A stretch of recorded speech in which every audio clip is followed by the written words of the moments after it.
આજે સવારે 8:12 એક સમાચાર આવ્યા કે 8:12 લતા મંગેશકરે અંતિમ શ્વાસ લીધા। સ્વર કોકિલા લતા મંગેશકર, જેમને સૌ કોઈ ચાહે છે।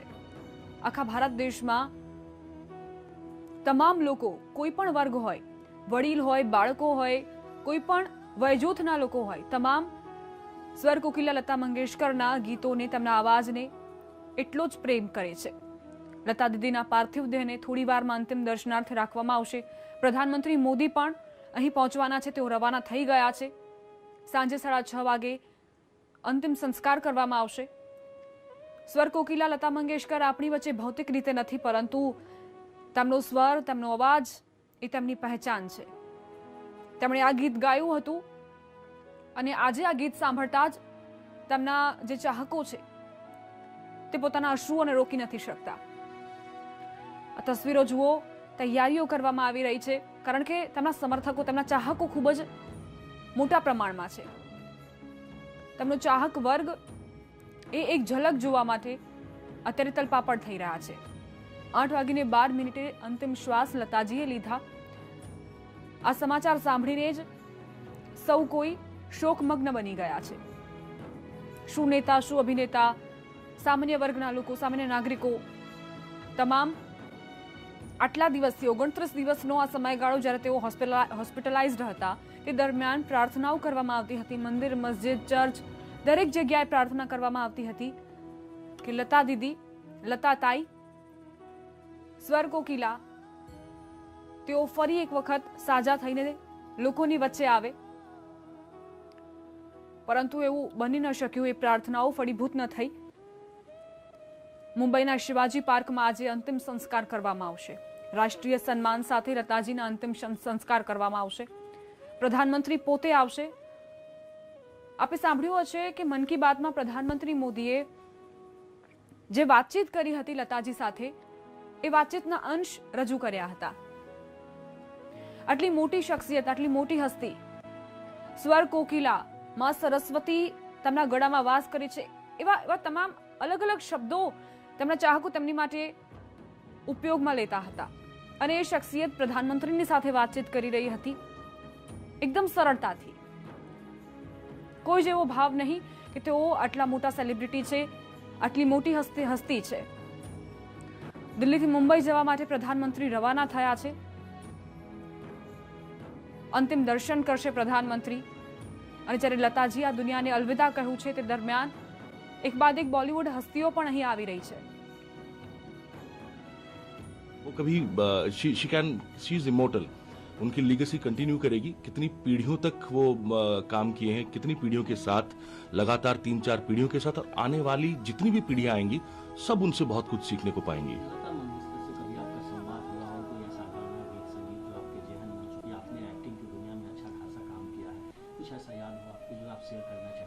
जी, बदकिस्मती मेरी है कि मैं उनके साथ काम करने का मौका तो मुझे नहीं मिला, लेकिन हाँ, उनके गाने में उड़ीसा में भी काम करने का मौका मिला है। पर उनके कई गाने हैं, पर उनमें से कुछ चुनिंदा अगर मुझे बोलेंगे 1-2 गानों के बारे में बताने के लिए, तो मैं बोलूँगा कि नाम गुम जाएगा एक गाना उनका था, जिसमें उन्होंने कहा था कि मेरी आवाज़ ही मेरी पहचान है।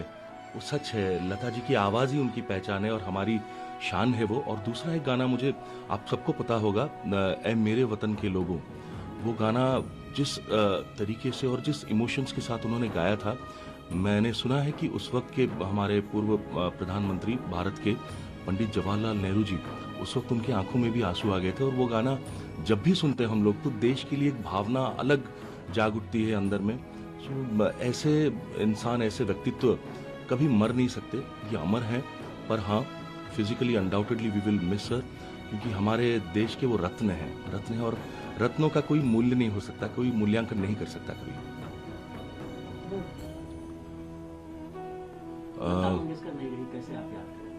बहुत दुखद घटना गया, खाली भारत।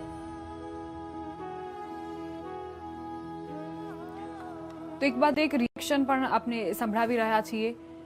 લોકો પોતાની લાગણી વ્યક્ત કરી રહ્યા છે। તમામ જે બોલિવૂડની હસ્તીઓ છે તે પણ અત્યારે શોકમગ્ન છે, સ્તબ્ધ છે આ સમાચાર સાંભળીને।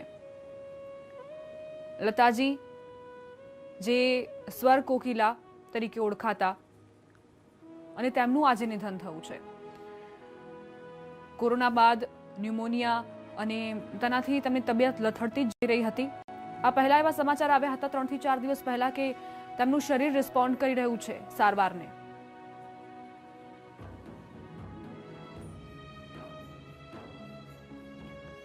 તો ગૃહમંત્રી અમિત શાહે લતાજીને શ્રદ્ધાંજલિ આપી હતી. સાંભળીશું. लता जी की आवाज का भी कोई मजहब, कोई धर्म, कोई सीमाएं नहीं थी. वो पूरे विश्व को ईश्वर की देन थी. मेरे व्यक्तिगत जीवन में भी लता जी से मेरे घनिष्ठ रिश्ते रहे. कई बार मेरे जीवन के नाजुक से नाजुक पलों में मुझे उन्होंने ढाढ़स बंधाने का भी काम किया है. और हमेशा उन्होंने जब भी फोन किया तो फिल्म इंडस्ट्री के लिए किया या संगीत के लिए किया. इतना समर्पित जीवन आज हम सब के बीच में नहीं रहा है. युगों तक लता जी की स्वर साधना और लता जी की आवाज और लता जी का संगीत के प्रति लगाव अनेक पीढ़ियों तक सबको प्रेरणा देता रहेगा. और आज जब लता जी नहीं रही है तब मेरे जैसे करोड़ों उनके चाहने वाले एक रिक्तता का अनुभव कर रहे हैं. और ये जो शून्यावकाश हुआ है वो काफी लंबे समय तक भारतीय संगीत में उसकी क्षतिपूर्ति होना मैं असंभव देखता हूँ. लता मंगेशकर ने अनेक भारतीय भाषाओं के संगीत को भी अपने योगदान से मजबूत करा, लोकप्रिय किया. और मूल शास्त्रीय संगीत से बने गानों से उन्होंने नई पीढ़ी को भी शास्त्रीय संगीत को जानने का और उसकी मधुरता को पहचानने का मौका दिया. आज लता जी हमारे बीच में नहीं है. हमेशा गीता में, ईश्वर में इनकी श्रद्धा रही. मैं ईश्वर के श्री चरणों में यही प्रार्थना करता हूँ कि लता जी की आत्मा को चीर शांति दे और उनके चाहने वालों को इस सदमा सहन करने की शक्ति दे. ओम शांति शांति शांति. ગૃહમંત્રી અમિત શાહ શ્રદ્ધાંજલિ આપી તેમણે લતા મંગેશકરને. સાથે તેમણે કહ્યું કે તેમની જે અવાજ, તેમની જે કળા હતી. भारत में संगीत संस्कृति इसके एक युग का अंत है. शब्द कम है उनके लिए क्या कहा जाए. जब जब हमारे कान में ये शब्द गूंजेंगे कि ऐ मेरे वतन के लोगों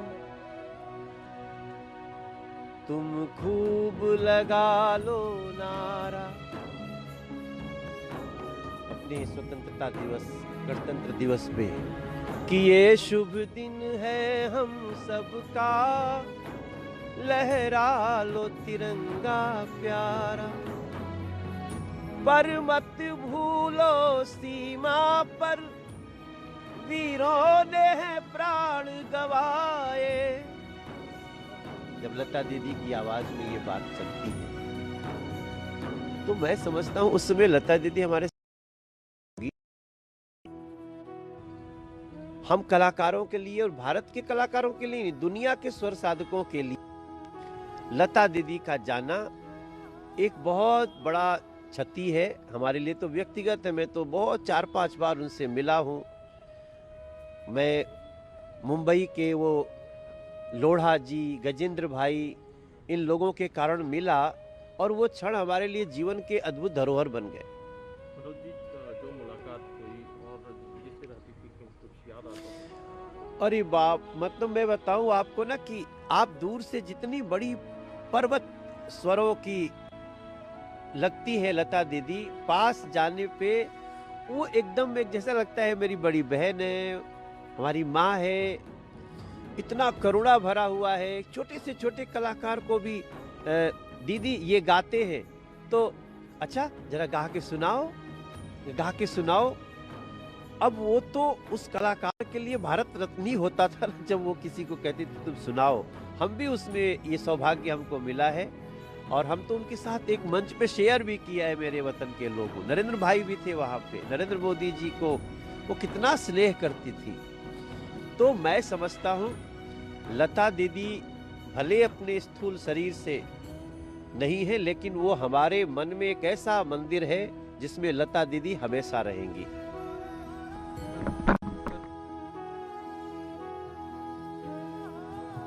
તો અત્યારે તમામની લાગણીઓ આપ સાંભળી રહ્યા છો। બસ એ જ છે કે શ્રદ્ધાંજલિ આપવાનો પ્રયત્ન સૌ કોઈ કરી રહ્યા છે, પરંતુ સાથે જ કહી રહ્યા છે કે લતાજી ભૌતિક રીતે આપણી વચ્ચે નથી, પરંતુ આપણા મનમાં તેઓ હંમેશા જીવંત રહેશે। જે પણ કલાકારો તેમની સાથે કામ કરી ચૂક્યા છે તેમનું કહેવું છે કે લતાજી, લતા મંગેશકર આ નામ સાંભળીને જ એવું લાગતું હતું કે સુરોનું એક પર્વત છે, અવાજનો, મધુર અવાજનો એક પર્વત, પરંતુ જ્યારે મળે ત્યારે સરળ સ્વભાવ અને તેમના આ સરળ સ્વભાવના કારણે જ અન્ય બીજા કલાકારો તેમની પાસેથી ઘણું શીખ્યા। એક પ્રેરણા સ્ત્રોત છે તેમની કળા, તેમનો અવાજ, તેમના ગીતો એ તમામ લોકો માટે જે સંગીતની દુનિયામાં કંઈક કરવા માંગે છે। તેમનો અવાજ અને તેમના ગીતો હંમેશા પ્રેરણા સ્ત્રોત રહેશે।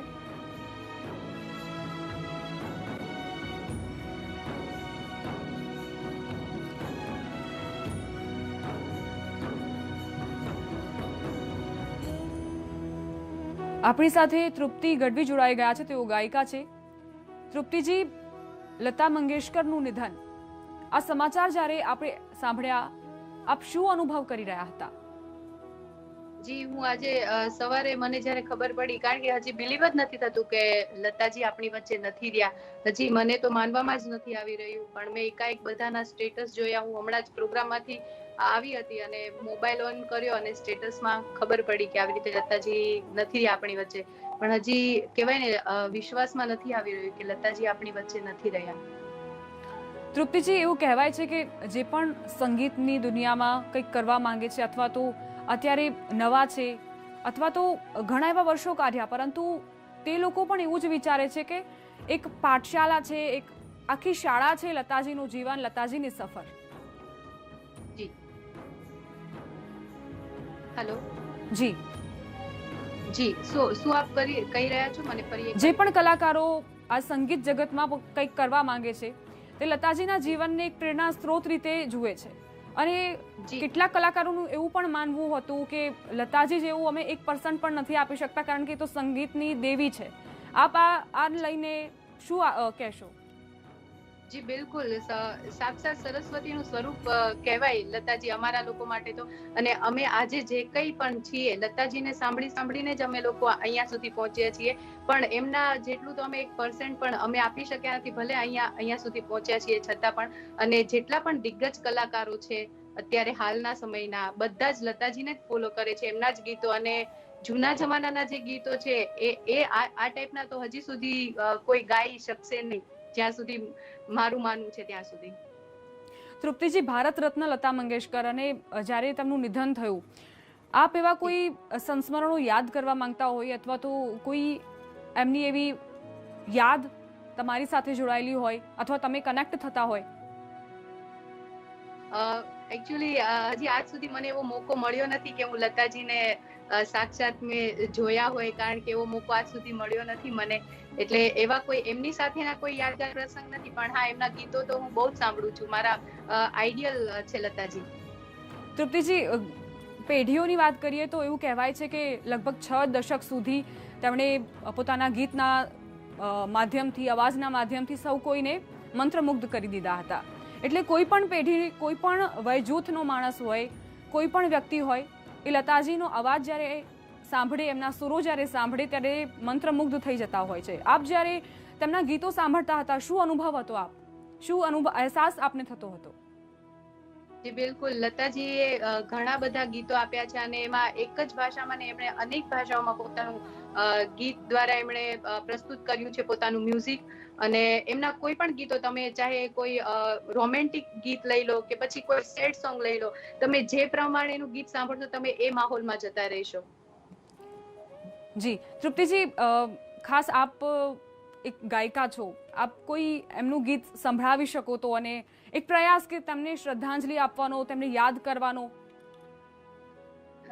જી મારી લતાજી તો સાક્ષાત સરસ્વતીનું સ્વરૂપ કહેવાય, પણ એમની યાદમાં મને જ્યારે બે શબ્દ બોલવા છે તો હું ગાઈને પ્રસ્તુત કરીશ. તૃપ્તિજી, આપને અટકાવવા માંગીશ. અત્યારે પ્રતિક્રિયા એક બાદ એક આવી રહી છે, તે પણ દર્શકો સુધી પહોંચાડવી જરૂરી છે. आज ये भी यहाँ पे आ गई, हम लोग 4 बिल्डिंग छोड़ के यहीं पे रहते हैं देवाशीष में। 50 साल में संगीत में म्यूजिक दिया। पहली जो नागिन की बीन बजी थी, मंडोले वेर तंडोल, सुना था आपने? उसमें भाई साहब ने बजाया था क्लेविलिन, और ये लता जी थी उसमें। तब से इत्तेफाक साथ में हुआ। उसके बाद जब पिक्चरें हमने शुरू की म्यूजिक डायरेक्टर के, तो चाहे पास हो चाहे वो दूर हो पहली पिक्चर आई थी, जिसका गाना था जो इन्होंने ही गाया था। उसके बाद बहुत सारी 200-250 पिक्चरों में उन्होंने म्यूजिक दिया। कुछ 350 गाने उन्होंने हमारे लिए गाए। बड़ा मजा आया, क्योंकि पास में रहते थे तो आना जाना होते रहता था।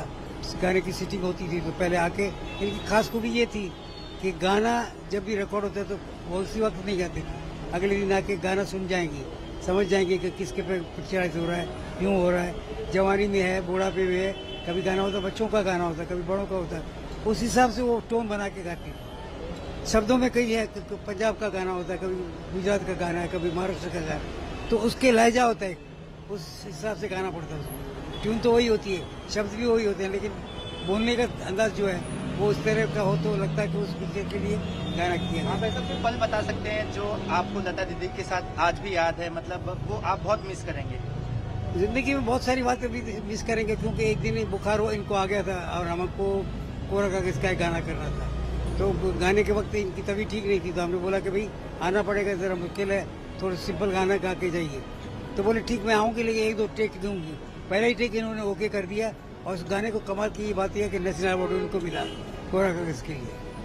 तो म्यूजिक सेशन कैसा होता था जब आप लोग करते थे, रिहर्सल करते थे किसी गाने की, तो उनका वो कैसा माहौल होता था उनके साथ? मजेला था, क्योंकि सब शौक से हम लोग आए इस लाइन में, तो आने से फायदा क्या हुआ हमको कि हम मजे में काम करते रहे, हंसते हंसते थे, गाने होते थे। सैड सॉन्ग के टाइम थोड़ा सा सीरियस उस वक्त होते थे, लेकिन बाद में कुछ ये नहीं, एक जैसे होता है ना, अपनापन होता, तो उसमें ये नहीं होता था ऐसा कि भाई ये सिंगर है, हम म्यूजिक डायरेक्टर हैं, ऐसा नहीं कुछ था। कौन कौन से गाने आपको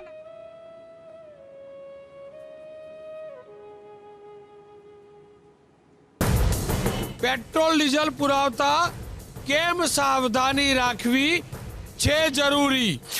કેવી રીતે થાય છે પેટ્રોલ પંપ પર ગોલમાલ?